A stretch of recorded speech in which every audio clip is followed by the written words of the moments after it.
my girlfriend's brother was dating a full-figured model when we were first talking in New York. When I came back, I'd go, what the heck is that? And she goes, Emmy, you should really try and do it. I said, never want to be a model. Come on. I've been asked because I was tall, but I was always told I need to lose like 60 or 70 pounds, And I said, there's no way. There's no way. I was a 12 and I would have to go down to there's no way. Right.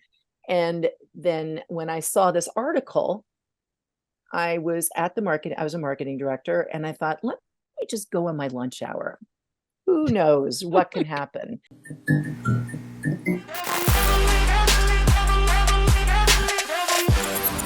Welcome, Gurus and Game Changers. It's not every day that we do a long introduction of a guest, but today's guest is a little bit different. Today's guest is legitimately a world-renowned game changer. Somebody who stepped into an industry and changed it fundamentally. Today's guest is Emme. Emme, thank you so much for joining us. Thank you very, very much for having me on, you two. This is so exciting. Yeah. So look, I'm going to give a good introduction of you, right? Because there's so much more. People know her as an icon, of course, but there's so much more to know. And I wrote a whole lot down here so I don't miss a lot. There's a lot, and I won't even get to all of it. But we know, right? You're a TEDx speaker. You're a TV personality. She's been on every show that you could think of and every network you can think of. She's been in every magazine that you can think of. She has written 5 books. You probably didn't know that. Wow. She created 3 clothing lines. You may not know that. She, on top of all of that, she's a trailblazer for women's empowerment. She started the True Beauty Foundation for young women's mental health, right? She has been an advocate for the longest time, for decades, for body positivity, inclusion in the fashion industry. I mean, these words are thrown around now, right. The last 2 years. Yeah. It's on her shoulders. I know that all these people are standing. She was the standard bearer. She broke the ground. And that's why she's a game changer. And I got to ask you, aren't you just exhausted? Well, she's a mother too. She's a mom too. And a mom on top of it all. Holy moly. I am not tired. You're not tired. I'm not tired thank you for this wonderful introduction. And I'm not tired. I always think that my job is not done. Really. Wow. I don't know where that comes from. But I do believe a part of that comes from my mom passing over at a very young age and seeing how finite life can be. And I love life. I really get in it and I get all going. So when I see something that I can impart some ideas or help out or whatever it might be, I kind of roll up my sleeves and say, what could be an interesting solution for this? Or how can this be improved? I'm always thinking that way. And you've always had a confidence, right? The confidence that you roll up your sleeves and you're probably going to attack it. Well, I think being an athlete, the base of my life, being an athlete, training incessantly for that race or 6 races or whatever. Being a rower, you have a lot of time, getting a lot of blisters. And but you just, as a team, you would work hard at honing in and defining your skill and getting your times lower and lower. And not all the time would you win, but boy, did it feel good when you did win. So I think that being an athlete and not giving up has always been a part of my zeitgeist, my oomph. Yeah, and I think that's so important. And we've discussed that too. I mean, being an athlete is so huge. I know you actually rode for Syracuse, right? So I did. That was amazing. And I think, didn't you just make it into like the Hall of Fame there or some sort of like a huge accolade for your rowing at Syracuse? And I don't think you talk about it much in your interviews. So I think that's fantastic. Thank you. That was a couple of years back. And I love going back to Syracuse. And Syracuse, Mark, you had just mentioned about the foundation. Syracuse was an early adopter of the inclusive fashion program that we have called Fashion Without Limits. Mm-hmm. And the 2 professors in the visual and performing arts program were like, why didn't we think of this? So for 8 years, we're going in our 9th year. So kudos to Syracuse University for embracing out of the box idea that really is going to make a big impact within the fashion industry as a whole. amazing. And that's the Fashion Without Limits is having new young designers design more inclusive sizes in all of their new designs, right? Correct. We give away the Goddess Award, which is made by a beautiful, by the Corning Museum artisans. It's this beautiful goddess, and the winner of the Fashion Without Limits program, sometimes we're able to get internships with sponsors. And this year we were working with Full Beauty Brands and the One Stop Plus group. So they gave Nina Chen, who won this year, an opportunity to see her garment go through the whole production process, a limited run. This is before she's even graduated. Wow. And she can see good for her what it takes to create and put it through the process. And then, fantastic. Yeah, it's a wonderful program. And so yes, now I could wear the winning design on the red carpet, or I've told them, and I've done that in the past, so they get tears out of WWD or whatever magazine. But I've also told the winners that they don't have to choose me, and that there's other beautiful models that they can choose to. And if the model accepts the challenge to wear their garment, they would. But there's one or two that I'm looking at right now that I'm like, I want a red carpet to wear this beautiful outfit. And it's just very sexy. Yeah, I love seeing students think out of the box. So that is awesome. And I don't know if you'll let me, Mark, I really want to roll it back, because I love to find out how people like you are formed at your age, right? I mean, how does someone become Emme, right? And I feel like other people, get things out of that too. Our listeners will get that out of it too. But I mean, I read your letter to your teen self from 2017.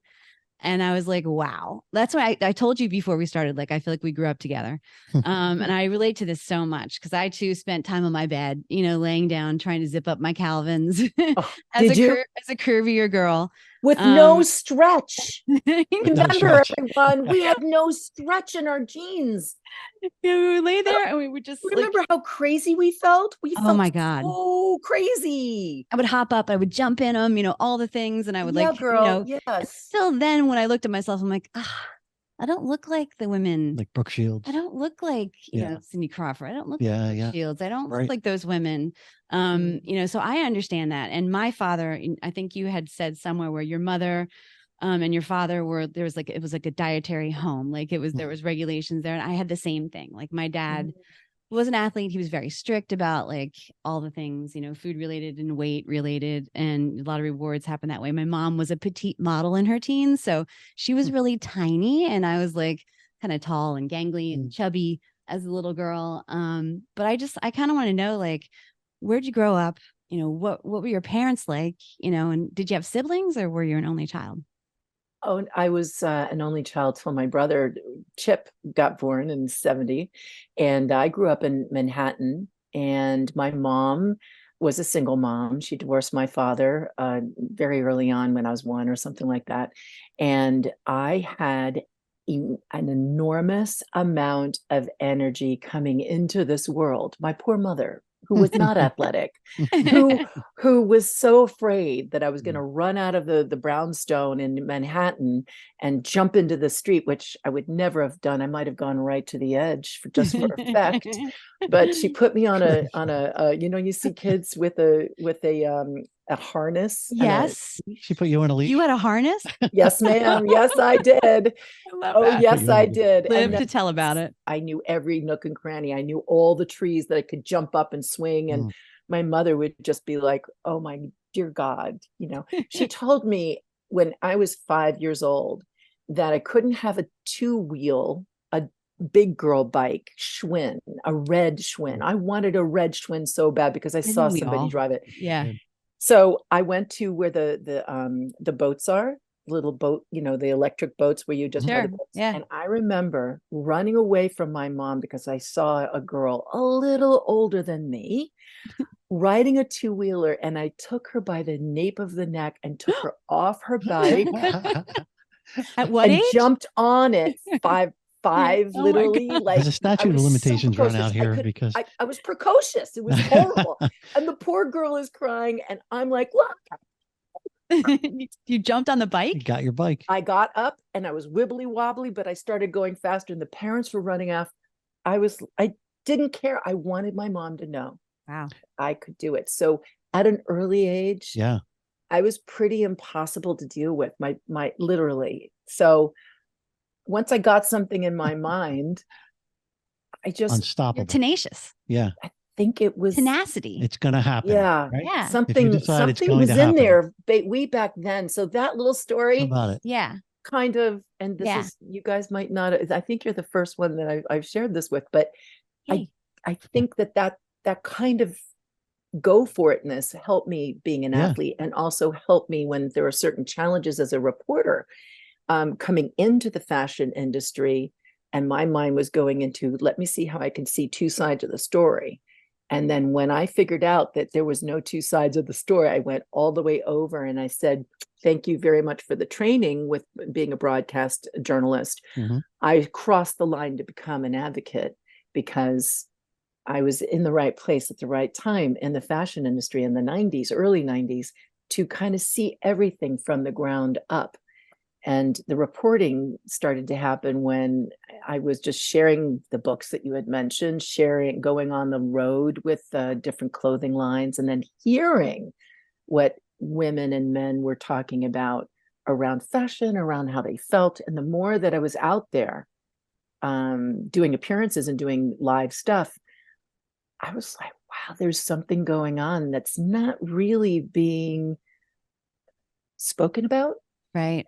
That's where I was not only talking about my own thoughts and feelings. I started doing research to bring in data and then reflect what was being talked about in experiential discussions about what people are going through. And it was all different age groups. It was all different socioeconomic groups. But there was a common theme of being disconnected from one's body as being this incredible vehicle. And that was where it all started to kind of happen. So you're an advocate before you were a model. You're an advocate for this before you were a model, or while you were a model? I think the modeling, yeah, just tipped it over the scale. I was a journalist. Yeah. I already been a reporter on air, for Right. an NBC affiliate in Arizona. I had already come from a family, and in culture, just you're not good enough. You're not this enough. You're not. I go, Yeah. if I had, if I put butt implants in 1 month, I would have to take them out the next month. If I didn't have enough boobs, I would have to put them in and then take them out. I said, forget it. No, I don't want to play this game as a human. So you just bucked your parental sort of like, what would you call that? Sort of like the ropes and the rules around you. And then you kind of went the other way. Yeah, I just was like, I like food too much. I like it's really that simple. I like enjoying breaking bread with friends and celebrating and listening. And when it's hard times, breaking bread too, and just hunkering down. And I don't have friends that look like me. I don't look like my friends. And my God, it would be boring as hell. Yeah. Absolutely boring if I didn't have a whole array of beauty, like a bouquet of beauty or a bouquet of individuals from all different backgrounds. Right. My life is rich because, we're different. Yeah. But was there something that happened while you were a journalist, or it woke up to a realization, and because you did this kiss it goodbye motion, like I'm done and now I'm moving on to here? So it's interesting. I couldn't sleep at night when I was reporting. And this is small town Flagstaff, Arizona. This was tiny compared to LA, New York, even Chicago or Dallas, bigger markets. But I was having a hard time with small, no, this is not small. When, a burning house, kids are affected. My news director's like, go talk to the mom and get news, go get that story. And if someone dies, that's, go find. And that I wasn't made to get that death and destruction. And I have friends who are major journalists in the major markets. And I'm like always saying, how you doing? Right. How are you handling this at CNN? Especially whenever I go there, I'm always saying, how's everyone doing? because it to take in the news on a daily basis, it's tough. But when I was in Arizona, I remember that in the 80s, right, we had shoulder pads. Oh yeah. I was a swimmer and a rower and an athlete already. So whenever I would be on air and we had to wear a blazer, we had to have certain, I never really got a big chance to be anchoring. I did my bit where I was on the anchor desk, but never anchoring because my shoulders were wider than the male anchor shoulders. Which is why you're such a good rower. I love it. Right? Oh my gosh. I still swim to this day, and I will never give up swimming or being an athlete, but I laughed so hard because the female co-anchor was petite, very small. So there was this pairing, and I go, oh, it's not based on experience anyway. I'm just going to go to New York and work as a marketing director for a real estate firm. And oh, really? Yeah. So that was the next step, the real estate that was firm? my next step. And then you're on a plane, right? And then you saw something. You said, good. I fell into modeling on a whim after seeing an article and decided to walk over to the agency on my lunch hour. Mm-hmm. And they signed me on the spot. And I'm like, seriously? Like crazy. Who or what, like in that moment gave you the confidence, just be like, you know what? I'm going to be a model. That's what I'm going to do. Like, I was looking for marketing for this temporary office space, and I was thinking of ways to market. And I thought, well, where do traveling business people go? And they're on planes, and then there they are right in front. So I started looking through, a magazine, and then I bumped into this one particular time. I think things happen for a reason. Mm-hmm. And I saw an article on full-figured modeling. And my girlfriend's brother was dating a full-figured model when we were first talking in New York. When I came back, I'd go, what the heck is that? And she goes, Emme, you should really try and do it. I said, never want to be a model. Come on. I've been asked because I was tall, but I was always told I need to lose like 60 or 70 pounds, And I said, there's no way. There's no way. I was a 12 and I would have to go down to there's no way. Right. And then when I saw this article, I was a marketing director, and I thought, let me just go on my lunch hour. Who knows what can happen? I love this so much. And it's like the bottled glass when you see detective stories from the 40s, the wooden door with the bottle glass. And it was modeling agency name. And I knock, no one's there. It's lunchtime. I go, oh, duh, everyone's away from it. And I hear, hold on 1 minute. And she comes, I walk out, and she looks me up and down. She goes, don't move. And I'm thinking, how weird is that? Wow. And she goes, you should really work with us. And I worked with them for about 6 months. And then I leapt over to Ford Models, and the rest was really history. Holy cow. And what do you mean you just leapt over to Ford Models? Like, who just leaps over to Ford Models? Well, I wasn't getting my full pay with the smaller agency. I was looking for opportunities to go over to Ford because they had a great department for the inclusive models, the fuller models. And when I said I'd like to come, they were like, oh, we'd love to have you. So it was perfect. Just perfect. Ah, that's amazing. So when you're doing this, right, you work for 6 months for the one agency, you jump over to the agency right at the time. Yeah. You don't strike me as somebody that lets their insecurities stop them, right? Or you wouldn't be who you are today if you let your insecurities stop you. But how do you manage that? And we all have them. Oh, Mark. No matter how polished you look on the outside. Oh. Let me tell you. So the things that we've seen happen for me, and the beautiful things you were talking about, so many also because I maybe had imposter syndrome, or I thought another opportunity was going to come, and oh no, that's not right for me. I had an opportunity to work either in Flagstaff or in Mississippi or with Bob Hope up in Palm Springs, and working for all the TV work. And I chose the harder route. I could have taken an easier route and just gone into the system and did that.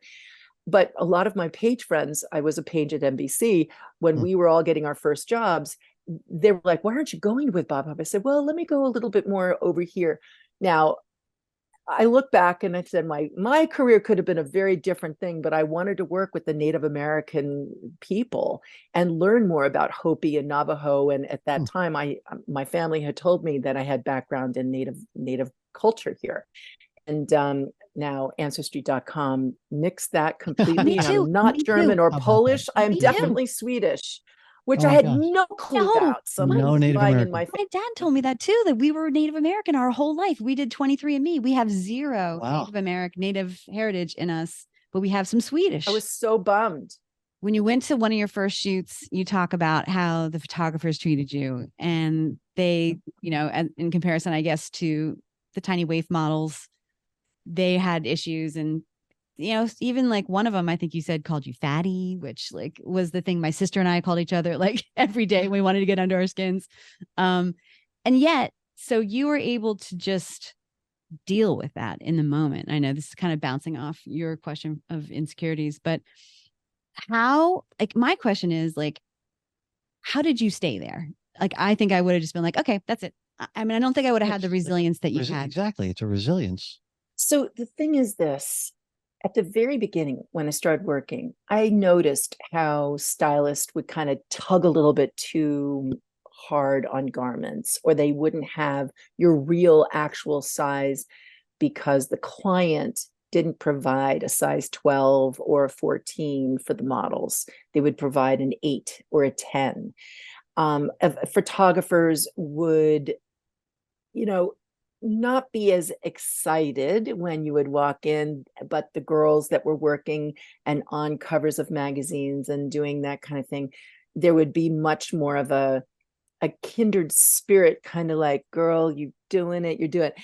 And you know, you notice this. And plus I started in the modeling industry when I was 27, so I wasn't 18. So Wow. I'm an adult, Right. looking and checking things out, and I'm like, I'm getting paid, that's all I care. I looked at it as a business. I looked at it as a business. Wow. And that one particular photographer, Stacy, that you were mentioning, it's a story that I share, and it's really important. So it was one of my first all day big advertising deals, and I was so excited because he was a Harper's Bazaar, Elle, Vogue, the whole thing. He was working with everyone. I had not yet worked with this type of caliber of a photographer, so I brought Rugala to the set, and I was just so excited. So I had, you know, hair and makeup for an hour and a half and looking fabulous. I'm sitting with my curlers in my hair, and he comes late and he slams the door. He comes in, he's like, okay, where's the model? Now he says this while I'm sitting in the director's chair with hair and makeup on either side of me in curlers. And he looks at me, and you know, there was silence, and he looks at me from my toes all the way up to my head and all the way down. And he goes, I'm not shooting this fatty. Oh, Lord. And it was completely quiet. So I was really happy that I was older, B, that I wasn't an emotional mess, C, I swear to you, I wish many, many times over that I would have been like, dude, get down and do 20 with me, because I could have banged them out with him. Oh, you would have killed him. Awesome. But I was so shocked that another human being was going to say things to another human being, especially these guys work so hard and I look fabulous, right? I'm sure you did. No, but I knew what it, you know, you put the way they put makeup on an everyday person, you were going to walk away looking like a model. It's amazing. Wow. So he turns around and walks out he stomps out and he slams the door. And I go to the phone in the bedroom. I go, I'm really going to leave now. This is ridiculous. And they go, no, stay. He has to come back. This is advertising. It's a big deal. You have to stay and wait. Well, vis-a-vis, he comes back 4 or 5 hours later and we shoot. And he goes, well, if I'm going to shoot you, I'm going to shoot you sexy. And he shoots me. Fine. 2 years later, I already have now, since this shoot, 50 of the most beautiful people for People magazine, the Grand Odaless that shoots me around the world. I am now doing pretty big campaigns and getting paid really well. I'm leading in the industry going forward. And I'm working with a German client down in Miami. So I answer the phone and it's for the photographer that I had not seen in 2 years and not even thought of for 2 years. And my whole body was like, bleh. And I go, hold on one moment. So I walk out and I'm thinking, what am I going to say? What am I going to say? What am I going to say? And there he is, cleaned up. He didn't look so good 2 years prior, cleaned up with 2 models. And I approach and I go, I want to let you know. And he goes, Emme? My heart stopped. And I'm thinking, there's no way that he would remember who I am. And I go, you know what? He goes, we should definitely work together. You're doing such a great job, blah, blah, blah. And I'm just saying, well, actually, you have a phone call. I just want to let you know, I want to thank you because Oh, we did work together a couple of years ago. And, because of this, because of us working together, I stayed in the industry and I'm doing really great. So here's your phone and thank you very much, or something like that. Something crazy came. And I don't remember walking back to the luncheonette, but I sat back and I thought, bullies are so afraid of being found out. Like he might have had some kind of weird thing about women that are larger than a size 2 or 0, the models that he was working with. And there I was, a 12, 14, completely like, how do I shoot her? This is a whole new thing. Right. Where if he was cool with just the diversity of size and things that were happening at the time, it was so early. Change is so hard it's hard for me. It's hard for all of us to go, yeah. oh, yes, I should change. And it changes your life completely. I was representing something at the time, which I was not aware of, that I was pushing buttons. People were like, are you kidding? We're going to make larger clothes. And you mean large women have money to pay for nicer clothes that are more expensive? Yes. But no one wanted to really speak about it, but I was living through it, being the one that was being projecting out there with the photographers. And it's beautiful to see how things have changed. But when I speak to young kids, I said, bully's going to say certain things to you. And if you can, put your joy armor on. Remember, if you're coming from a place of, being happy and someone comes at you and tries to take away that, they might want what you're all about. They might not understand how you could be so happy when they're not feeling so good. And I said, maybe this photographer might have been just too afraid because he had all these big clients. He didn't want anyone to find out that he was doing an advertising job for the money with a full-figured model. Who knows? Yeah, And wow. at the really, does it really matter? Right. I did go and get my certification in massage therapy. I did take a break because I was like, there is no way anyone should be talking. And then that's when my agency was saying, and we put you into the mix for 50 most beautiful people. I thought they were lying. Weeks go by and they go, seriously, you're now at 25. They're really wanting to know, are you in this? I go, sure, why not? Wow. Had no idea how it was going to change my life. But when So it I went walked from out of that shoot, 500 to 25. So there's 500 originally, and then down to 25. And then it was 10. Then I got chosen, and I'm thinking, what is this? What's going? But and it happened a second time too. You had two. Yeah, 99. Exactly. 94 and 99. That's crazy. Yeah. And you won so many other accolades too, like a woman, most important woman in America, most fascinating woman of the year, a woman of the year by Glamour magazine, 25 most influential woman. And that's not just for your modeling. That's for all of everything that you do. The whole thing. I have a question. So what do you think that what drives you now, because you haven't slowed down, right? But what is driving you now different than what used to drive you? I am motivated to more so a little deeper, a little bit more of a spiritual feel, not religious, but it's a deeper resonation of, why are you here? Why are we here? Is it only to conform? Is it only to fit in? Or is it to be our own genuine, unique selves and rock that and support the friends and the family that are in that boat of, it's in tandem with that bouquet of beauty, of accepting and honoring that everybody is beautiful and important. It's the house of our soul.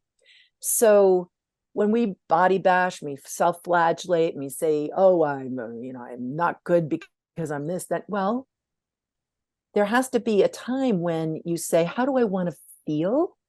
And make some adjustments. Yeah. If you're not able to walk a flight of stairs or quickly go down and grab if you're late for a plane and you're completely dying for breath, you could be either too thin or large for your body shape.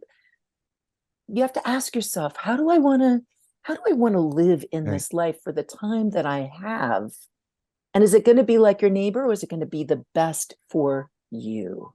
And that's a very different story than perhaps where I began. Yeah. So fantastic.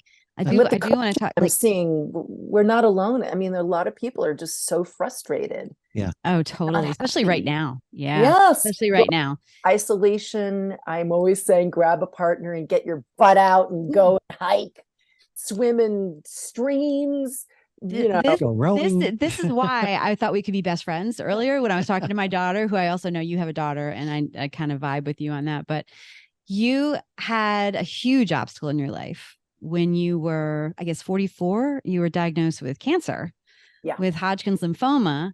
Yes, ma'am. Still completely positive about the whole situation. You were your own advocate. You went and told the doctors, no, there was something really wrong with me. I'm dealing with that with my mom right now. I had to go to five. Five different doctors. Five. And they did find it. And then you did go through chemo. Yep. And one of the things I loved about, I mean, that's a very difficult story. Obviously, you made it through, thank God. But one of the things I loved to hear you talk about was your relationship with your friends and how you would bring a different friend for every week of your cancer treatment. And I just like vibe with that so much. I feel like I've been working so hard and haven't had enough connections with my friends lately. And I'm like, if Emme can do it, you know, as busy as you are in that situation. So tell me about your girlfriends and how they've supported you. And because I think that's a huge part of being a guru or game changer is the friends, the people that you hang out with. Our mushbrucha, it's a good Jewish term, our family, you know, our circle, our ride and dies, our confidants. I have had many lifetimes within this lifetime. So the group and clusters of friends that I've had along the way, maintaining those, stepping in and remembering birthdays with a note or a card or an email or whatever it is. And then trying to show up for the weddings and trying to show up for the funerals and doing your very best while you're busy, and also making sacrifices while you're busy to show up. It's gosh, you know, when I learned that I had cancer, I found out that I was going to have 12 rounds, and I was asked for a divorce in my first. Right at the very beginning, it was important to do that, and I knew that I had to have really important support, and so I reached out to about 14 girlfriends, and I said, "This is the commitment. You would have to take off a Friday and come to me, drive me back home, and you know, I don't know how else to, you know." And so I had 14 girlfriends and my brother. Who stepped in, and and from all different areas. So I have friends from Saudi Arabia. I had a few friends from there. I had a few friends from my cloister area. I had a few friends from high school. I had friends. Yes. And so those moments that we were able to share were really important, really, really important. And as you know, I just, you know, had a big birthday and I invited all different clusters of friends. It was so interesting to see everyone all together, because they somehow were like, we're all Emmy's friends, but we're all eclectic. Like I have artist friends, I have attorneys, and you know, CEOs and people who are doing other things, you know, all coming together. And I did sound healing because I had a set of bowls. I love this. They're so wonderful. And I knew that many of them would have never experienced sound bowl healing, but I do a lot of retreats and I do this and then I go to spas and stuff. So I brought that to us. And now I'm doing some interesting work with that. But my girlfriends are so, so important. And yes. Yeah, I just really vibed with that story. But then on the other side, the flip side of what was happening to you, there were photographers and people. Okay, you said there I was going through cancer treatment and photographers are saying how fabulous I look. And I just thought, oh yeah, how we are in society. And then you said, I just smiled to myself and said, I'm showing up. And oh my gosh, like I have chills, like how you're able to rise above like something like that, like people like looking at something that's so hard and so terrible, but yet saying, oh, you just look great. And really short hair. I mean, it did was, look really hot. I have to say, it did look good. Thank you. I saw some pictures, but still, I mean, that's a Yeah. difficult thing to handle. And how did you just say, I'm just showing I'm newly up? single, going through a divorce. I knew that I had to show up, and I had a daughter that I was to support, and I took that very, very seriously. And I didn't, correct. I might have said to one of the folks that was always showing up at events that I knew after all these years, and saying, I'm going through chemo. And then you see the look on their face. And I said, it's all good. It's all good. Just showing up, when you really feel tired, or when you're not feeling so energetic, showing up sometimes makes all the difference. It really does. We hear that a lot, actually, on this show. And having a child, there's a motivation right there, no matter what you're going through, right? You have to show up. You have to continue to show up. You must have had a day, though, like where, and I think this is also helpful for our audience to know that you might have had a day where you were like, F this. Yeah, I am staying home. I'm pulling my blankets up at least one day. Here's the wine. Oh, no. You know, I don't want to come off as saying that I didn't have days like this. I have days, and I do have days. We're speaking today. Like back then, it was not easy. There were days of crying and days of frustration. And I got 10 books of the 4 agreements. So that's a little sign as to what I needed to learn. Wow. Be impeccable with your word. Don't make assumptions. Do your best. Don't take anything personally. Those are the 4 agreements. And I got 10 books. And I was like, oh, I wonder why this is such a popular book. So people sent them to you? People sent you those books? I needed to read them. But today, what I am learning is mindset. Right. Our mindset, not what anything else is going on in this world. Our mindset makes or breaks our day. So when I have something that could kick up some dust around me about what that person said, what this didn't get done, or blah, blah, blah, blah, blah, outside of myself, I can choose to focus on something that is either really frustrating, or I can choose on being courageous and to be appreciative of what this might be teaching me. And I know this, for some listeners, are going to be like, you must be kidding me. No. But it's a mindset difference on the quality of your life. 100%. When you see your life as a glass half full, no matter what is going on, because that is what we're going to be attracting. Yeah. It's all about energy. It's all about energy. And when things happen to me where I couldn't have planned it any better, I mean, literally couldn't plan any better, I know it's because I let go of trying to control things. Yeah. Me speaking this way, believe me, with so much that was out of my control as a young person, I went right into my life trying to control this. And now I am learning to just be in control of just where my mind is. Yeah. And waking up in the morning going, body, you're doing such a good job. You're doing such a good job. And the victory, I get to have another day on this earth. And too many people that I've known have passed in the last few years, and like we all have. And I just am like, man, if I'm breathing here, bring it on, and I want to have fun. Yeah. And I love too what you said. Sorry, Mark. I'm fangirling. Wonderful. I loved how you said too about the haters, because I know, like, I'm sure you dealt with it when you were a full figure model, and curvy models today do, and everybody deals with it, and the whole social media thing and all the things. But one of the things you said was, if you aren't a part of this vibe, you know where the door is. You know where the door is. And I love that. Well, let me finish that.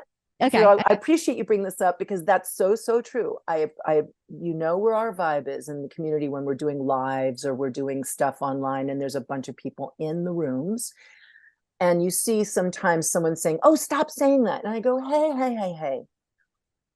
It's not going to be me asking you to leave the group. It's going to be the community, because we come here in kindness and accepting differences. And please go find your group. There's so many groups out there. We're going to keep the door open, though. We want to keep this door open for you, because if you can't find what you're hanging here and dissecting what people are saying, taking it out of context or making people feel bad. If you can't find that other group and you actually are missing being a part of something new and different and kind, come back in. We want you, but you have to be kind. Yeah. You must be kind, because they're going to say you got to go. Now, if you're not kind, the door will close and you will not be asked back or let back. No one's going to want you. So please know the door is always open. Go to your other groups, please. But if you can't find them, we want you back. Oh, is that amazing? I love it. How much do you love that? So I want to ask a different question. Go ahead, Kat. So obviously you've inspired many people. Obviously you're a guru and a game changer. That's why you're here, right? For many people, but probably the most important person, arguably, is your daughter. Yeah. Right. To be the guru and game changer for your daughter. So I'm sure you're familiar with, and maybe you even consulted on the Dove campaign for new beauty, right? In the early 2000s, when it was all about beauty comes in every shape, size, form, style, the whole thing. All on their own. Thank God. They really, really made such a huge impact. God bless them. Yeah. And for listeners who may not be familiar with it, you probably saw the ad that was the launch of that. It was maybe 5 or 6 women standing, I guess, in underwear. They were all different body shapes. That was the beginning of it. But what a lot of people don't realize, it went on for like a decade. And one of their... It was during the time that I was talking out a lot about this stuff. So perfect. It melded perfectly. I'm sure you influenced them somehow. No, but I'm saying, thank God that a corporation really did research. They worked with overseas corporation research groups, I believe. And it was so... I wish more corporations would have done what they did, but boy, oh boy, Dove was deserving for everything that had come to them because of the work that they did. And they're way ahead of the curve, sure. Yeah. And one of their campaigns, in that campaign, one of their ads was a commercial called Onslaught. I highly recommend you Google Onslaught, put in YouTube, Dove Onslaught. It's a commercial with the face of a little girl. And then the music's playing. It says, here it comes, here it comes, here it comes. And then it's an onslaught of beauty ads and slim down and, put this in and this is makeup and get rid of wrinkles. And it goes on and on and on and on. And then it ends with the line, talk to your daughter before the beauty industry does. Yep. So your daughter seems insulated from that because of who her mom is. Right. So you would is that unique, or what advice do you have for other moms? Toby, when she walked out of the house, she was in culture. Right. She was influenced by other moms and dads in culture, talking to their kids about where their beliefs at home, and either the round table at dinner or lack thereof, or the emotional nutrients being given to her friends or not. So when she left the house, before she would leave the house, she would hear how I was talking to my girlfriends. She would see the kind of girlfriends that I would have and how we would talk socially without even thinking of any filter, but we were kind to one another. We had a lot of fun, but also with the sleepovers that were over at the house, there were many discussions with these newborn children with their young brains, and we would talk about what they were feeling and thinking about their bodies. I mean, it's a natural developmental phase when you're 10, 11, 12 to look at your body and look at other people's body and say, I am different than that. And where society, and we're very smart psychologists that are working with these companies to have us buy more of certain products, get in right there and kind of wiggle in and start making us, if we're watching mainstream TV shows that have ads or looking at magazines with great articles, that's where it whittles in and goes, ooh, am I okay? Do I need to look something different in order to be considered beautiful? And is it beautiful at all costs? Can you never be too thin? All these discussions were going on in our home. And even when you go to grandma's house, or you go to other grandma's house, it depends on how they have been brought up and how they feel around food and body. So you have the conversations. To your point, Mark, we need to speak and communicate with our children as early as possible about diversity, about inclusivity, about what fitness is and what fitness isn't, what eating really well is and what it isn't, but not putting shame and guilt into this. And if parents are walking the walk and talking the talk, kids are just going to go right into alignment. And then keep an open ear when you're doing all the driving around for the younger kids. Listen to the conversations, then have sidebars with that, and then get involved with the classroom, get involved. Don't, get involved, keep the conversation going. So Toby was bullied, she was a happy kid. She, was tall and, she had looks to her, and some of the kids that just didn't get those emotional nutrients at home were like, let's see how much we can see if she can tip over. Let's see. Oh, so Terrible. yeah, I mean, I think where there's pain, there's going to be some serious stuff going down. And how old is she now? She's 21. 21. Yeah, my She's daughter's now 22. Director. She graduated from USC, so she's a director. She's out where everything is dark with, the Screen Actors Guild, and she supports. She goes walking on the lines, and it's a very important strike. Really important. It really is. So many levels. So what is next for you, Emme? And anything that you want to tell us about that we can bring people to you? Because I mean, you've already done so much, obviously. She's waiting for this question. But the best is yet to come, my friends. The best is yet to come. Yeah. There you go. So TV is in the forefront, clothing again. And, I worked with smaller manufacturers, and I really love working with larger manufacturers because it's just there's funding and you can really do what you need to get done. So that would be really exciting. The the coaching is, I love my coaching so much. I'm studying again, and I'm second level up in my coaching, and I'm taking health and wellness boards. So the boards are going to be in April, and I'm taking them right now. I'm studying again, dear God. Oh my God. And so I love this because I want to really be able to help therapists and doctors that have a plan of action, and they tell their patients and clients to do something after post session with them. And I want to be a part of the seeing the client into their success, and working with them doing that. So that's really like a passion project that I do. What type of coach? What's transformational? A transformational. So coach. It's either don't tempt me, personal Emme. transformation with body image and self-esteem. That's been very interesting with men and women, mostly women, but there are some men that want to have a recalibration on where they're at with that thinking. Transformation with taking a leap from where someone is professionally and going into something entrepreneurially. Transformation can be just maybe a shift in philosophy or a way of living. So it's very rich. I love it. Yes. So how can people find you? And do you have more questions to ask too? But I definitely want to get this out. I have an interesting question. Got one. Okay. So, and then I haven't. when you're gone. Oh yeah. When you're gone, it's like a legacy type question.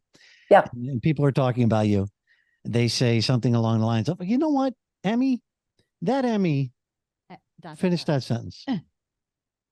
Certainly loved her body. No. It could be that simple. I love it. And the legacy project that I started with the True Beauty Foundation is, we do Play, Sweat, Win.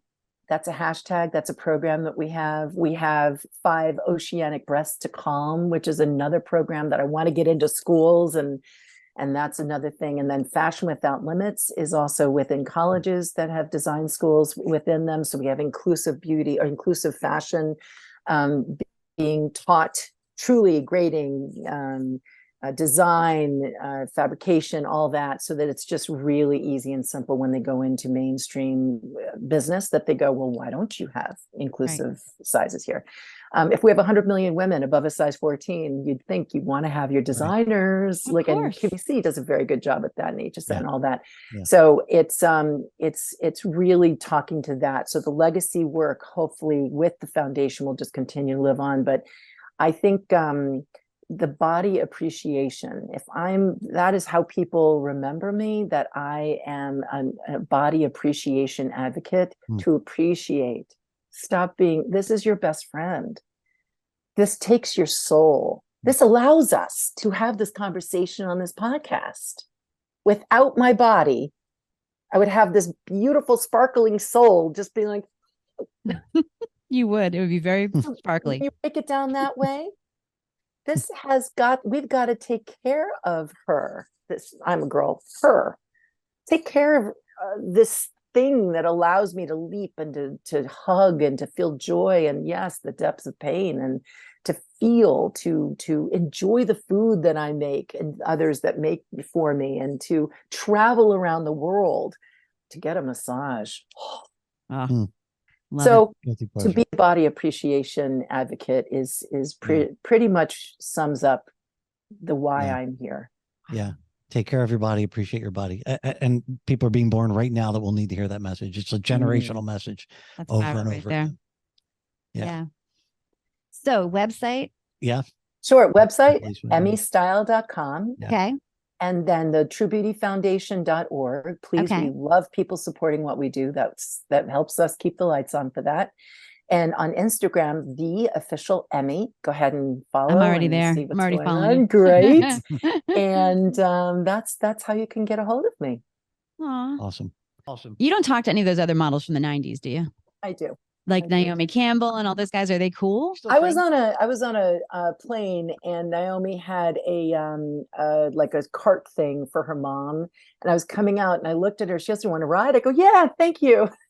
Oh my God. But it was too funny. She's so beautiful with not a stitch. And when I was working with Revlon, Halle Berry and Cindy Crawford were all working with Revlon at the same time. And when we're all in dressing rooms, I would go over to Halle Berry's dressing room and go, let's go look at Cindy. Oh my God. You would go look at Cindy? Go over and there's Cindy Crawford, not a stitch, right? Not a stitch. God, she's still just so exquisite. Just gorgeous. That's the same as Christy Brinkley, though. I do have to say, Christy Brinkley, not a stitch, and she 70 something. Well, we can't thank you enough. This has been awesome. Wonderful talking to you. I cannot tell you. It's made my week, probably. Really? Yeah. Life. Well, we have to meet each other in person. That's going to be great. Yes, please. I hope that will happen. That'll Mark. be You the have to next make time. that happen. I know. Let's I'm go, on Mark. it. I'm working Gotta on get it. on that. We're going to know more than you know. Okay. Well, Emme, thank you so much, Emme. I really appreciate it. It's been a great time. It's been thank you for the honor. Inspirational. It's been all those things that you are. Thanks for the love. Thank you. Be well. Thank you for everything over the years. Of course. Let's have more fun. Okay. Awesome. Oh my God.